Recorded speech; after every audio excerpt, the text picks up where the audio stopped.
Welcome to the Duck Dive. Today we're plunging into a really pivotal moment in modern geopolitics. It's this dramatic escalation, moving from a long shadow war right into direct confrontation. We're talking about the U.S. military strikes on Iranian nuclear facilities, June 21st and 22nd, 2025. This wasn't like out of the blue either. It was building for months. That's absolutely right. The immediate lead up really started back in March 2025. That's when President Trump tried one last, high stakes diplomatic push, sent that letter to Supreme Leader Khamenei. Right, trying for New Deal. Yeah, exactly. New nuclear agreement. But, well, 2 months of intense talks and nothing, no breakthrough.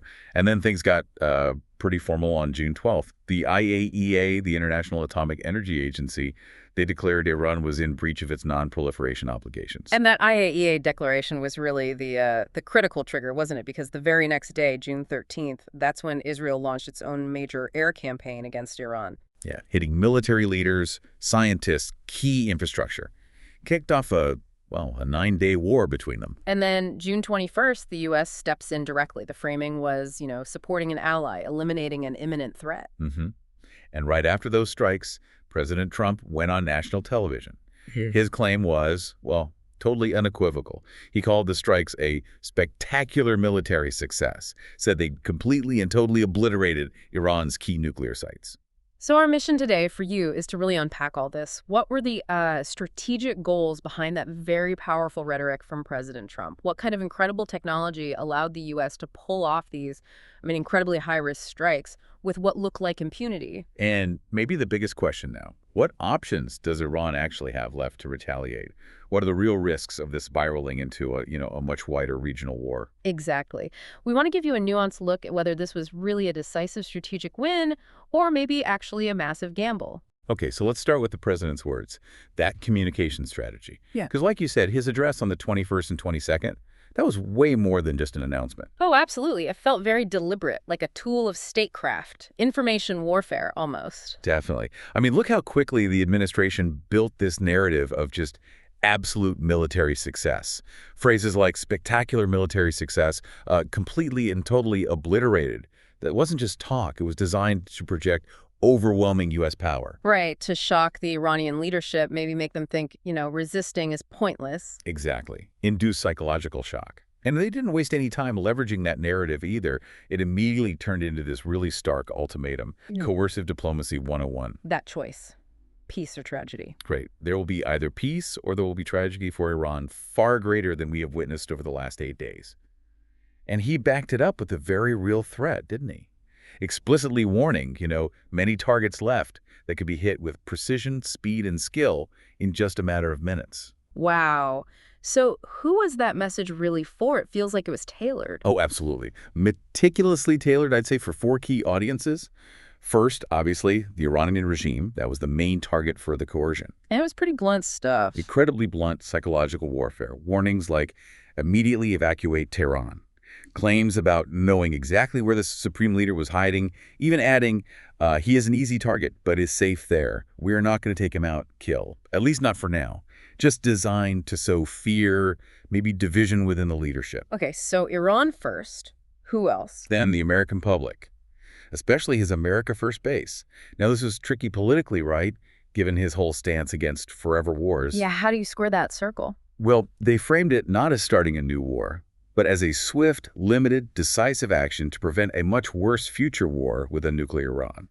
It fits the peace through strength idea. Ah, okay. And I remember he mentioned something about a critic calling him... Yeah, claiming a vocal critic had called and apologized. Yeah. Classic political move, right? Project Unity, sidelined any dissent back home. Makes sense. Audience 3. Allies. Primarily Israel. The speech was a huge reaffirmation of that alliance. Trump praised Netanyahu, saying, we worked as a team like perhaps no team has ever worked before. Yeah. Showcasing that full coordination, that sends a strong signal of reliability to other partners in the region, too. Got a lot of praise from pro-Israel groups immediately. And the last audience, international players. Exactly. International partners and rivals. Think G7, Russia, China.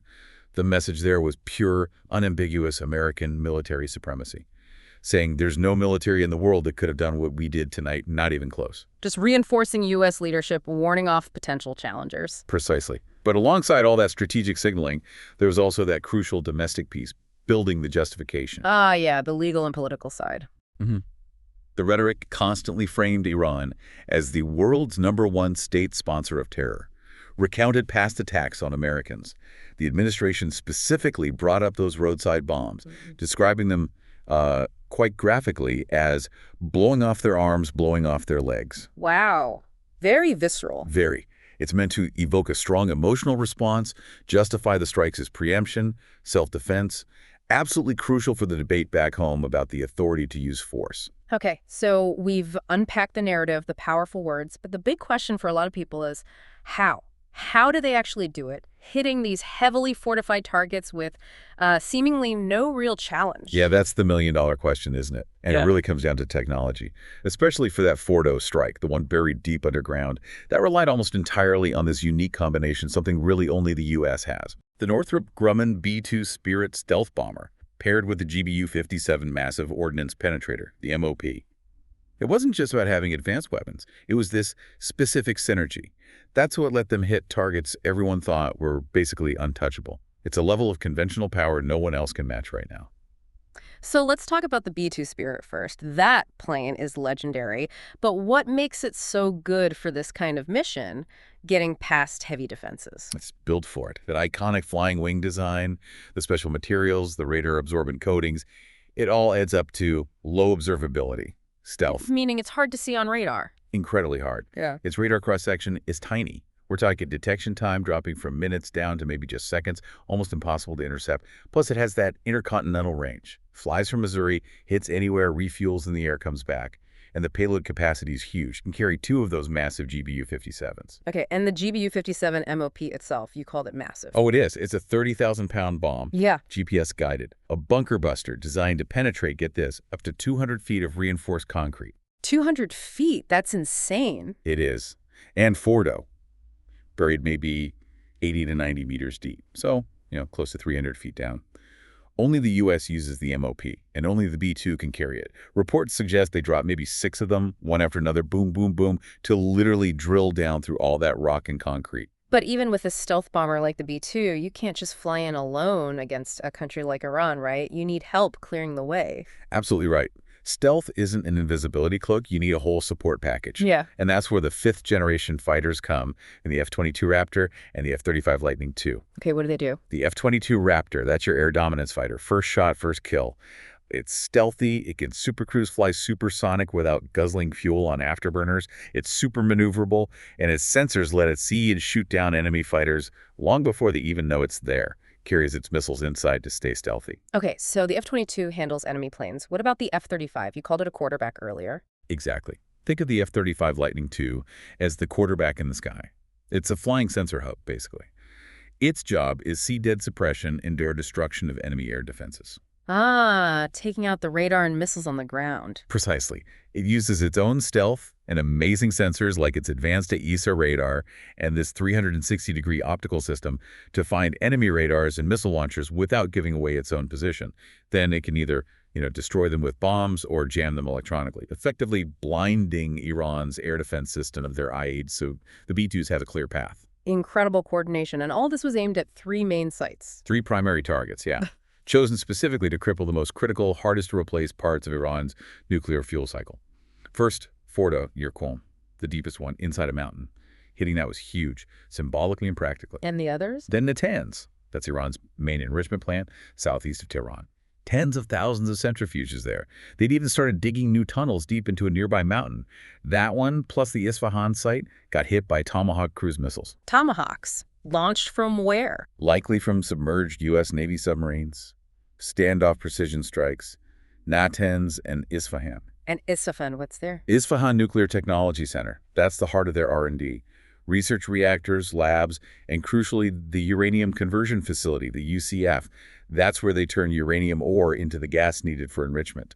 So hitting Isfahan disrupts the very start of the whole process. Okay, so quick recap of the key tools. B-2 for the deep strike, F-22 for air cover, F-35 for taking out defenses, and Tomahawks for other key sites. That's the package. So Iran gets hit with this devastating display of power. They're now in a really tough spot strategically. They can't match the U.S. conventionally, right? They've always relied on asymmetric tactics. Right. But the sources we're seeing suggest that even that toolkit, their asymmetric options, has been seriously worn down, degraded by, what, over a year of conflict with Israel and its allies before this even happened. Starting with their air defenses, the IADs, you said it failed catastrophically. Why? Well, it's always been a bit of a patchwork system. You've got some modern Russian S-300s, but also much older Soviet gear, Chinese systems, Western stuff from before the revolution, plus their own indigenous systems like the Bavar 373. A real mix. A real mix, and poorly integrated. Sources talk about it being siloed and fragmented. Plus, this dual command structure between the regular army, the Artesh, and the IRGC, it creates seams, vulnerabilities that the U.S. could exploit. And fundamentally, it just couldn't handle stealth. Fundamentally, no. Assessments suggest even Russia's newer S-400 system struggles against the F-35. And we've seen how poorly these Russian systems performed in Ukraine, right? Lots of them getting taken out. Plus, remember, Israeli F-35s had reportedly already destroyed Iranian-operated S-300s in Syria before this. So, yeah, the IADS was just overwhelmed. Okay, so if air defense is out, what's left in the asymmetric toolbox? Ballistic missiles seem like their go-to response. They are. That's their primary tool for direct retaliation. They had reportedly over 3,000 missiles before all this recent fighting. A big mix short range, like the Fate 110, medium range, like the Shahab 3, Ghadar, Sigil, capable of hitting Israel, U.S. bases in the Gulf. But how good are they, really? That's the catch. A lot of the older liquid-fueled ones, terrible accuracy. Their CEP, circular error probable, could be over a kilometer. They're basically indiscriminate terror weapons, not precision tools. What about the newer ones? They claim some are precise. They do. Missiles like the Hajj Qassam or Khaybar Shikan, but the numbers are limited. Their actual combat accuracy is, well, questionable. And critically, that whole arsenal has likely been significantly depleted by the 9-day war with Israel just before the U.S. strikes and other exchanges before that. Okay, so missiles are maybe less potent than they seem. What about the Strait of Hormuz? That feels like Iran's ultimate leverage point. It is. It's their most potent asymmetric lever, no question. Yeah. You've got, what, 20% of the world's daily oil flowing through that narrow channel? The IRGC Navy is built for this. Swarms of small, fast boats, naval mines, shore-based anti-ship missiles, commandos to board tankers. Sounds like they could cause chaos. Oh, immediate catastrophic global economic impact. Yeah. Oil prices would go through the roof. But it's a massive double-edged sword. How so? Because doing that would absolutely trigger a massive U.S. military response to force the strait open again. Analysts basically call it the strategic equivalent of a suicide bombing. It could very well lead to the regime's own destruction. It's an act of desperation. Okay, so maybe not Hormuz unless they're truly desperate. What about cyber attacks and their proxies, the shadow war stuff? Right. Cyber first. Iran's generally seen as a second-tier cyber power, not top level like the U.S., Russia, China, or Israel, but still capable. State-backed groups, APT-35, APT-34, Muddy Water, they definitely launch attacks. Aimed at what? Espionage. Disruption like distributed denial of service, DDoS attacks, and potentially destruction. Using wiper malware like Shamoon was used against Saudi Aramco years ago, targeting critical infrastructure in the U.S., Israel, maybe allies. They're using AI now to get better, but again, probably outmatched by U.S. and Israeli cyber defenses and offenses. And the proxies. Hezbollah, Houthis, the Iraqi militias, the axis of resistance, weren't they supposed to be the main retaliatory force? That was the idea, yes. Iran built this network precisely for this kind of scenario. But the problem is, that network is now, according to analysts, significantly weakened and exhausted. Why? Because of the long conflict that started back on October 7th, 2023, and all the subsequent Israeli and allied campaigns against them, particularly Hezbollah and the Houthis. The assessment now is that these groups are either unable or unwilling to really jump in meaningfully at this point. Iran's whole regional power projection strategy seems to be unraveling. Wow. So the U.S. strikes didn't just hit nuclear sites. They landed on Iran already weakened with fewer options than expected. That seems to be the case. Which brings us back to the core issue. These strikes have completely changed the game in the Middle East. Demonstrated U.S. power, sure, but also unleashed huge, unpredictable risks. Yeah, it circles back to that question, coercive air power. Does it force them to capitulate, or does it just harden their resolve? And that's the gamble the Trump administration made. Their bet, their calculus, was pure coercive diplomacy. Hit them hard enough, They'll be forced back to the table, weak, ready to dismantle the nuclear program permanently. The peace or tragedy ultimatum. They're betting Iran chooses survival through talks. But the flip side is pretty compelling too, isn't it? Many experts argue this kind of direct, humiliating attack does the opposite. Exactly. The counterargument is strong. From Tehran's view, this could just prove diplomacy doesn't work, that the U.S. will attack anyway. The conclusion then might be only a real, deliverable nuclear weapon guarantees survival.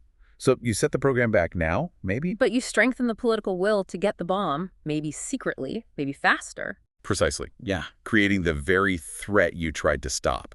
That's the huge risk. So we're in this incredibly volatile period now. High chance of miscalculation. How could this escalate further? Well, you can map out a couple of potential pathways on the escalation ladder. Scenario one might be a sort of contained tit-for-tat exchange. Iran feels it has to respond, to save face, but tries to keep it below the threshold of all-out war. Like what? What would that look like? Could be a limited missile strike, maybe symbolic, aimed at military targets or even unpopulated areas. Yep. Or maybe a non-lethal harassment attack on a U.S. base somewhere in the Gulf. The U.S. and Israel would probably hit back proportionally, but the danger there is it's inherently unstable. One missile goes astray, causes mass casualties. You cross a red line by accident. Okay, that's contained escalation. What's scenario two? Scenario two is where the red line gets crossed deliberately.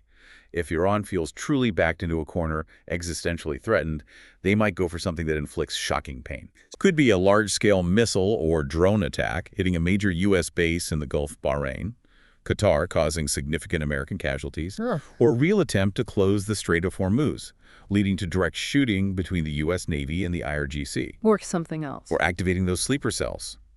IRGC Quds Force, Hezbollah, a major terrorist attack somewhere globally against U.S. or Israeli civilians, embassies, tourist spots, Jewish centers. And the U.S. response to any of those would be perceived as absolutely catastrophic escalation. It would trigger a massive and disproportionate U.S. response. We'd likely move way beyond limited strikes.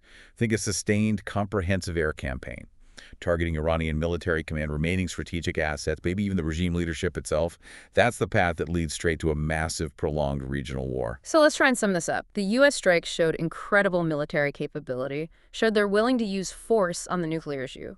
But doing it shattered regional stability, maybe opened a real Pandora's box of consequences. That's a good way to put it. Which means the absolute immediate priority has to be crisis management, de-escalation.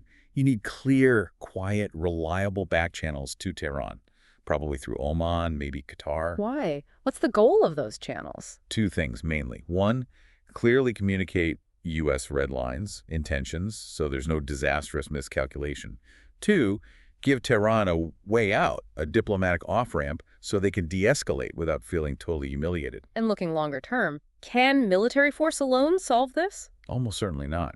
The strikes might have bought some time, maybe degraded capability, but they didn't fix the underlying problem, the mistrust, the ambitions. You need a new comprehensive diplomatic push. U.S., European allies, but critically, you need Russia and China involved this time. And deal with more than just enrichment. Absolutely. Got to address the whole picture. Uranium enrichment, yes, but also ballistic missiles and Iran's destabilizing actions through its proxies. It needs to be a much broader framework. So as we wrap up this deep dive, here's something for you, our listeners, to think about. Was this overwhelming use of force really a decisive strategic blow? Or did it, perhaps inadvertently, just make Iran more determined than ever to secretly get a nuclear bomb, actually creating the very nightmare scenario the strikes aim to prevent, and pushing the Middle East closer to a truly catastrophic regional war?